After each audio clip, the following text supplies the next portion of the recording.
সুপ্রিয় শিক্ষার্থীবৃন্দ, আজকে আমি আপনাদের সামনে উপস্থিত হয়েছি জীববিজ্ঞানের অধ্যায় ৩ কোষ বিভাজনের নতুন একটি ভিডিও নিয়ে।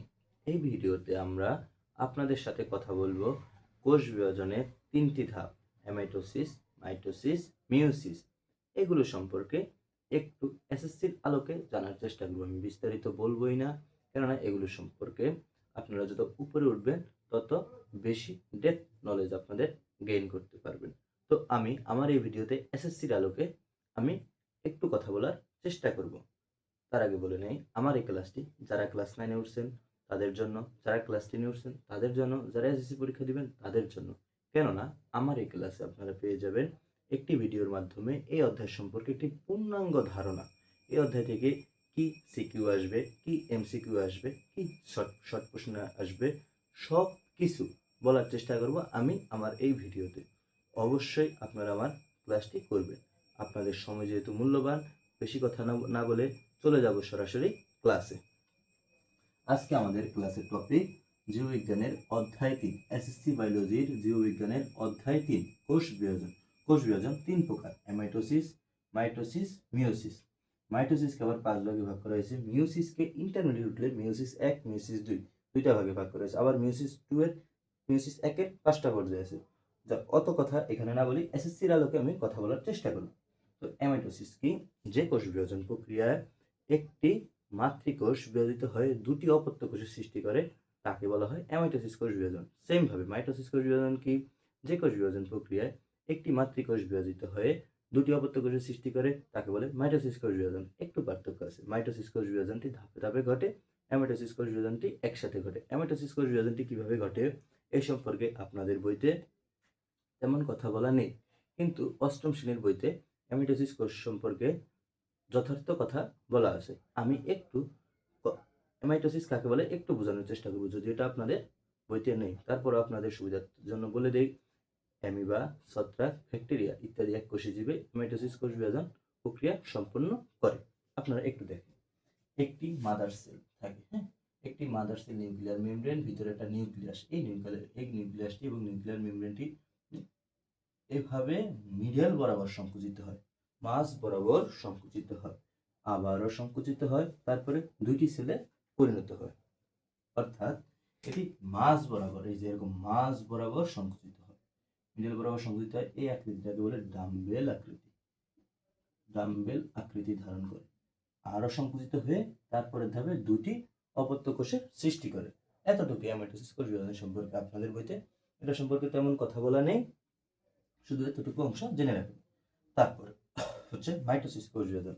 মাইটোসিস কোষ বিভাজন কাকে বলে? যে কোষ বিভাজন প্রক্রিয়ায় একটি মাতৃকোষ ধাপে ধাপে বিভাজিত হয়ে দুটি অপত্য কোষের সৃষ্টি করে তাকে বলা হয় মাইটোসিস কোষ বিভাজন। মাইটোসিস কোষ বিভাজনের ধাপগুলো আমি একটু এসএসসির আলোকে, আপনার বইয়ের আলোকে বর্ণনা করার চেষ্টা করব। মাইটোসিস কোষ বিভাজন প্রক্রিয়া শুরু হওয়ার আগে কোষে যে প্রস্তুতিমূলক কাজ করে তাকে বলা হয় ইন্টারফেস।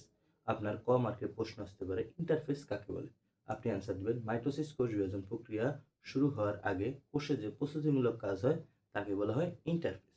মাইটোসিস কোষ বিভাজন প্রক্রিয়ায় দুটি বিভাজন হয়, নিউক্লিয়াসের বিভাজন ঘটে এবং সাইটোপ্লাজমের বিভাজন ঘটে। নিউক্লিয়াসের বিভাজনকে বলা হয় ক্যারিওকাইনেসিস, সাইটোপ্লাজমের বিভাজনকে বলা হয় সাইটোকাইনেসিস। অবশ্যই কথাগুলো আপনারা মাথায় রাখবেন, যেহেতু আপনারা নবম দশম শ্রেণীর শিক্ষার্থী এবং এসএসসি পরীক্ষার্থী, 3টা ব্যাচের জন্য আমাদের এই ক্লাসটি পূর্ণাঙ্গভাবে করা এবং সাজানো। আপনাদের কথা ভেবেই আমাদের ক্লাসগুলো সাজানো। তো একটু চলুন আমরা দেখি মাইটোসিস কোষ বিভাজন প্রক্রিয়ার 5টি ধাপ: প্রোফেজ, প্রোমেটাফেজ, মেটাফেজ, অ্যানোফেজ, টেলোফেজ। ওকে, প্রোফেজ। প্রোফেজ ধাপে কি হয়? এটা হচ্ছে নিউক্লিয়ার মেমব্রেন। নিউক্লিয়ার মেমব্রেন, আমি একটু লিখি, হ্যাঁ, এটার নাম হচ্ছে nuclear membrane. Nuclear membrane.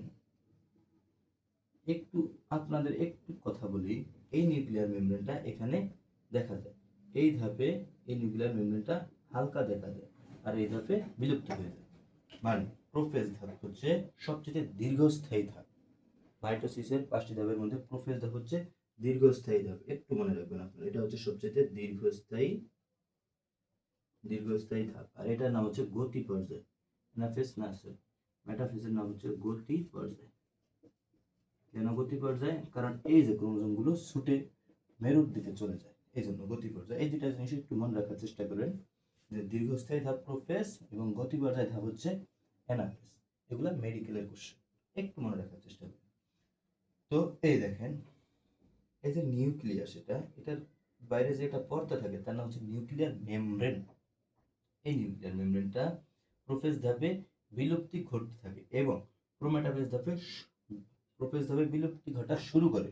Prometaphase ধাপে হালকা দেখা যায়, মেটাফেজ ধাপে এটা বিলুপ্তি ঘটে যায়। ওকে, এবার তারপরে একটি কথা হলো, এর নাম হচ্ছে নিউক্লিয়াস। এগুলোর নাম হচ্ছে ক্রোমাটিন তন্তু। আর এই মাঝখানে এটার নাম সেন্ট্রোমিয়ার। এই হচ্ছে প্রোফেজ ধাপের বর্ণনা। অবশ্যই আপনারা চিত্রগুলো বাসায় সুন্দরভাবে আঁকার চেষ্টা করবেন, যেহেতু আমি সুন্দরভাবে আঁকতে পারিনি। এখান থেকে একটু দেখেন, আপনাদের ধারণা দেওয়ার জন্য যতটুকু পারি চেষ্টা করেছি। আপনারা বাসায় অবশ্যই আরো ভালোভাবে আঁকার চেষ্টা করবেন। এবার এই হলো নিউক্লিয়াস, এই অংশটার নাম নিউক্লিয়াস, এই অংশটার নাম সেন্ট্রোমিয়ার, এই অংশটা এই যে সুতার মধ্যে এটার নাম ক্রোমাটিন তন্তু। প্রোফেজ ধাপে দীর্ঘস্থায়ী পর্যায়ে এগুলো থাকে। দ্বিতীয় নাম্বার প্রোমেটাফেজ ধাপে স্পিন্ডল যন্ত্রের সৃষ্টি করে। এই এটার নাম উত্তর মেরু, এটার নাম দক্ষিণ মেরু। এই যে যন্ত্র, এটার নাম হচ্ছে স্পিন্ডল যন্ত্র। স্পিন্ডল যন্ত্রে কয়েকটি এরকম সুতা থাকে, এগুলা তন্তু বা সুতা। যে সুতাতে এই যে ক্রোমাটিন তন্তু থাকে তার নাম হচ্ছে ট্রাকশন ফাইবার বলা হয় আকর্ষণীয় তন্তু। যে তন্তুতে ক্রোমোজোম আছে সে তন্তুর নাম হচ্ছে ট্রাকশন ফাইবার, আকর্ষণীয় তন্তু। গুরুত্বপূর্ণ এমসিকিউ, যেগুলোতে না এগুলো শুধু তন্তু। এই যে আকৃতি, এটার নাম হচ্ছে স্পিন্ডল যন্ত্র।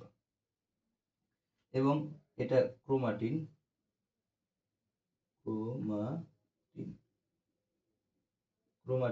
এটা হচ্ছে সেন্ট্রোমিয়ার।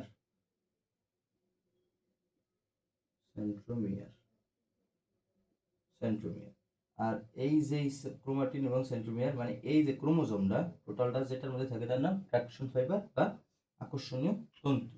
আর নিউক্লিয়ার মেমব্রেনটা বিলুপ্ত প্রায়। ওকে, এবার এখানে আমার একটু ভুল হয়েছে। এই যে এই মেটাফেজ ধাপে ক্রোমোজোম সংখ্যা সেম থাকে, এটা অবশ্যই আপনারা মনে রাখবেন।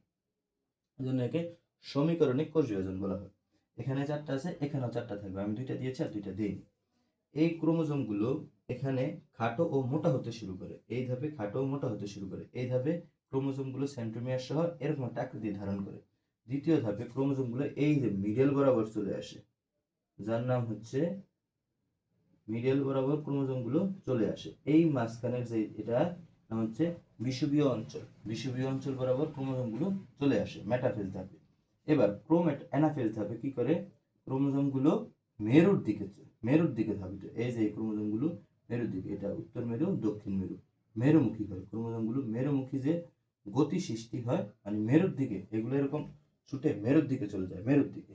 ধরেন এই যে মেরুর দিকে, এটা এইভাবে ছুটে যায়, এভাবে ছুটে এই মেরুর দিকে যায়, এইখান থেকে মেরুর দিকে যায়, আবার এখান থেকে এটা এইরকম মেরুর দিকে যায়। এই যে যেটা মেরুর দিকে যায়, এর জন্য এটার একটা গতি সৃষ্টি হয়, এই জন্য এর নাম হচ্ছে গতি পর্যায়। মেরুর দিকে যায়, তারপর টেলোফেজ ধাপ, এটা বিভক্ত হয়ে যায়, একটি সেল মেমব্রেন থাকে বা একটা পর্দা দ্বারা বিভক্ত হয়ে দুটি অপত্য কোষের সৃষ্টি করে। তো আমি আশা করবো আপনাদেরকে মোটামুটি বোঝাতে পারছি। এখানে আবার নিউক্লিয়াস দেখা যায় এইভাবে। আমি আরেকবার একটু মাইটোসিস কোষ বিভাজনটা আরেকবার একটু রিভিউ করি। প্রথমে প্রোফেজ ধাপে হচ্ছে সবচেয়ে দীর্ঘস্থায়ী ধাপ। মাইটোসিস কোষ বিভাজন শুরুর জন্য কোষ যে একটা প্রস্তুতি নেয় তার নাম হচ্ছে ইন্টারফেস। মাইটোসিস কোষ বিভাজনে 2টা জিনিস বিভক্ত হয়, একটা হচ্ছে নিউক্লিয়াস, একটা হচ্ছে সাইটোপ্লাজম। সাইটোপ্লাজমের বিভাজনকে বলা হয় সাইটোকাইনেসিস, নিউক্লিয়াসের বিভাজনকে বলা হয় ক্যারিওকাইনেসিস। মাইটোসিস কোষ বিভাজনের 5টি ধাপ: prophase, prometaphase, metaphase, anaphase, telophase. Prophase ধাপ সবচেয়ে দীর্ঘস্থায়ী ধাপ। প্রোফেজ ধাপে ক্রোমাটিন তন্তুগুলো খাটো ও মোটা হতে শুরু করে এবং নিউক্লিয়ার মেমব্রেন বিলুপ্তি ঘটতে থাকে। প্রোমেটাফেজ ধাপে নিউক্লিয়ার মেমব্রেন বিলুপ্ত প্রায় এবং স্পিন্ডল যন্ত্রের সৃষ্টি। এটা কিন্তু উদ্ভিদ কোষ দেখালাম, প্রাণী কোষ আপনারা বই থেকে পেয়ে যাবেন। ক্রোমোজোমগুলো হচ্ছে স্পিন্ডল যন্ত্রের যে তন্তুতে থাকে তার নাম হচ্ছে ট্রাকশন ফাইবার বা আকর্ষণীয় তন্তু। এবারে মেটাফেজ ধাপে এগুলো বিষুবীয় অঞ্চল বরাবর, ক্রোমোজোমগুলো বিষুবীয় অঞ্চল বরাবর চলে আসে। অ্যানাফেজ ধাপে ক্রোমোজোমগুলো গতি সৃষ্টি করে মেরুর দিকে চলে যায়, কিছু ক্রোমোজোম উত্তর মেরুর দিকে, কিছু ক্রোমোজোম দক্ষিণ মেরুর দিকে। এখানে আরেকটু কথা আছে, এগুলা হচ্ছে এই ক্রোমোজোমগুলোর আকৃতি ভি, ভি ইংরেজি লেটার ভি, তারপর হচ্ছে ভি এল, তারপর জে এবং আই এর মতো। এবং যেটা ভি মানে মিডল বরাবর, এটার নাম হচ্ছে মেটাসেন্ট্রিক। মেটাসেন্ট্রিক কেন মেটাসেন্ট্রিক একটু কথা বলি। কেন মেটাসেন্ট্রিক? মাঝ বরাবর হচ্ছে সেন্ট্রোমিয়ার, এজন্য এটার নাম মেটাসেন্ট্রিক। এটা দেখেন একটু বড়, এটার নাম হচ্ছে সাব মেটাসেন্ট্রিক। সাব মেটাসেন্ট্রিক এটার নাম হচ্ছে অ্যাক্রোসেন্ট্রিক, কারণ এটা মিল নাই তাই এটার নাম হচ্ছে অ্যাক্রোসেন্ট্রিক। আর এটার নাম হচ্ছে টেলোসেন্ট্রিক। টেলোসেন্ট্রিক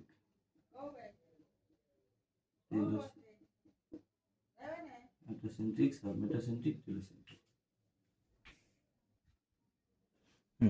তো এই যে মিডল বরাবর, এই জন্য এটা নাম হচ্ছে মেটাসেন্ট্রিক, এবং একদিকে বেশি আরেকদিকে কম, এই জন্য এটা নাম হচ্ছে সাব মেটাসেন্ট্রিক, মানে মিডল কিন্তু একটু ডানে। এটাকে ইংরেজি লেটার ভি বলা হয়, এটাকে ইংরেজি লেটার এল বলা হয়, এটাকে ইংরেজি লেটার জে বলা হয়, এটাকে ইংরেজি লেটার আই বলা হয়। তাহলে ইংরেজি লেটার আই এর মতো যে ক্রোমোজোম দেখতে তাকে বলা হয় টেলোসেন্ট্রিক, এবং এটাকে বলা হয় অ্যাক্টোসেন্ট্রিক, এটাকে বলা হয় সাব মেটাসেন্ট্রিক, এটা হলো মেটাসেন্ট্রিক। এই বিষয়গুলো অনেকে মিস করে, এগুলা কিন্তু আপনাদের এমসিকিউর জন্য খুব গুরুত্বপূর্ণ। এই কনসেপ্টটা অবশ্যই আপনারা মাথায় রাখবেন। তো তারপরে হচ্ছে মাইটোসিস, কোষ বিভাজন বোঝানোর ট্রাই করলাম। তারপরে টেলোফেজ ধাপে দুটি অপত্য কোষের সৃষ্টি হয়ে যায়। শেষ। মাইটোসিস কোষ বিভাজন সম্পর্কে আশা করি আপনাদের কোনো প্রবলেম থাকার কথা না। এবার হচ্ছে মিওসিস কোষ বিভাজন। মিওসিস কোষ বিভাজনটা নিয়ে একটু কথা বলবো। মিওসিস কোষ বিভাজনটা নিয়ে একটু কথা বলবো। দেখো মিওসিস কোষ বিভাজন কাকে বলে আগে লিখি আমি।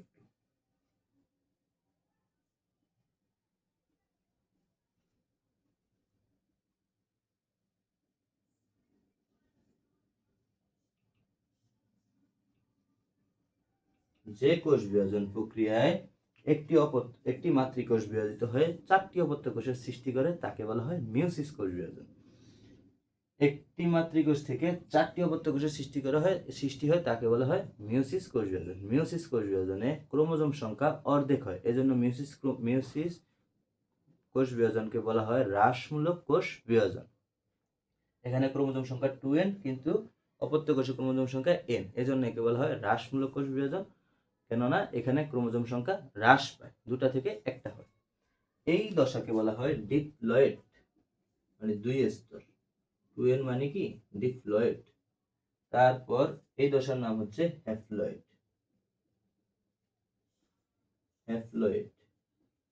তো আরেকটু কথা বলি, আপনারা বলতেই পারেন যে এখানে 2n থেকে এখানে তো 2n থেকে 2nই হলো, মানে ক্রোমোজোম সংখ্যা সেম আছে, তাহলে এখানে কেন হচ্ছে n, কেন নয়? কোশ্চেন অবশ্যই আছে। একটু সহজে ব্যাখ্যা দেই। মিওসিস কোষ বিভাজন কোথায় ঘটে? জনন কোষে ঘটে।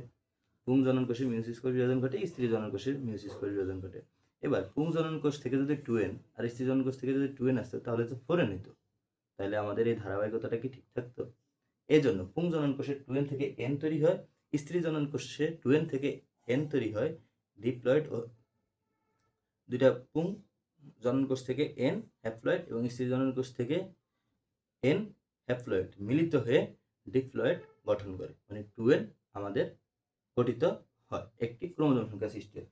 এই n আবার এখানে এসে মাইটোসিস কোষ বিভাজনের সাহায্যে বিভাজিত হয়ে আমাদের এই দেহ গঠিত হয়। আশা করি আমি কথাটি বুঝতে পেরেছি। আরেকবার বলি, মিওসিস কোষ বিভাজন।